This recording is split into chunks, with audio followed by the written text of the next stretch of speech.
Goodbye, Iowa is a great title for an episode that properly introduces the big bad for the season, Adam. While he killed Walsh at the end of the last episode, this is when we see his physical prowess, as well as his motivations. This is also arguably the best, or at least most interesting, Riley is in the entire series, which offers points. The other characters suffer a little bit, as this is a plot-heavy episode, but they all get in a moment or two. It begins with Buffy revealing Walsh's plot to the rest of the gang. They react suitably, without too much I told you so. They also bring up the idea that with an organization like the Initiative after them, they're all in real danger in more ways than one. It's one thing to be in the middle of combat, or attacked by vampires in a one-off, but they're driven out of their collective homes and eventually decide to live in a dank hole, Xander's basement. As a brief aside, this is the 11th episode in a row without Buffy fighting or dusting any vampires. The name is really feeling like a legacy title at this point. It also feels like this is where some of the discord with Season 4 comes in. It leaves behind not only the familiar locations of the high school, but also the classical antagonists, replacing them with generic demons and soldiers. Even when Buffy was dealing with big world-ending threats, she would still patrol, and many cold opens involved waiting for vamps. That's seemingly been forgotten for some time. In a classic bit of comic timing, the second Giles says his apartment might be safe, Riley busts down the door and has a heart-to-heart with Buffy. While he's busy denying Walsh's actions, he spots Spike sitting in the corner. Spike attempts a bad American accent again, then gives up, admitting he's their hostile 17. Incidentally, James Marsters is actually American, so there are a couple layers to his bad accent. This starts off a chain reaction for Riley, who is unable to rectify Buffy working with someone he views as evil. Buffy exists in a world of greys. This was less prevalent in the first season, but as the show progressed, there are more ambiguous situations and fewer pure evil baddies. Early on, we're told all vampires are evil, and they're nothing like the person they were before they were bit. Both of these are proven false by the third season. The Watchers' Council was a force for good, until they poisoned Buffy and refused to help Angel. Faith exists entirely in the midpoints of morality.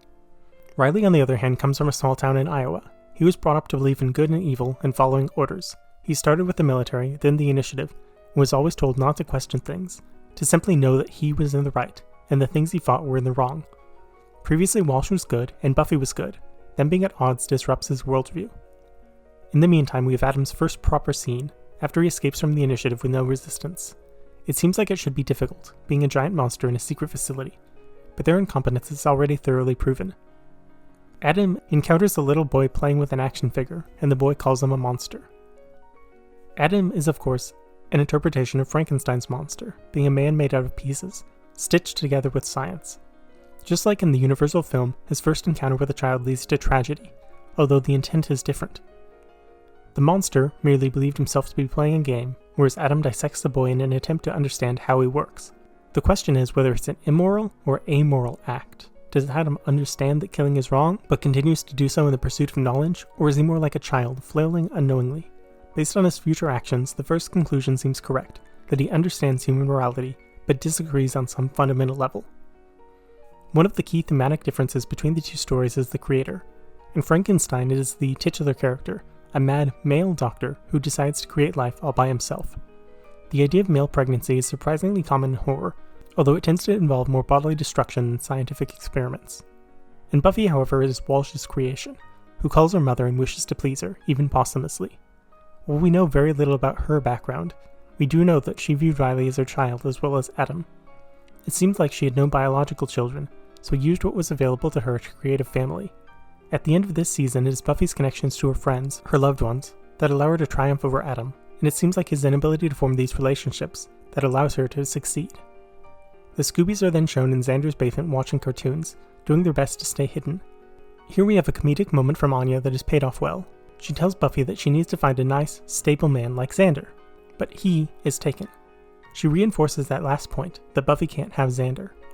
Later on, Buffy invites Xander with her to infiltrate the Initiative, and Anya interjects, saying that taking him on a dangerous mission is tantamount to taking him. This again shows how much Anya cares about him. It also contrasts his feelings, as in the very next scene he twice in a row jokes about having sex with Riley, then kissing Buffy. One side is more committed to the relationship than the other, and while this doesn't have any impact now, a few seasons down the line the cracks shown here to start to deepen. Another relationship is also starting to grow as Willow heads to Tara's apartment and they do a spell together. This time it's a demon finding one, but Tara intentionally disrupts it. This can be read in one of two ways.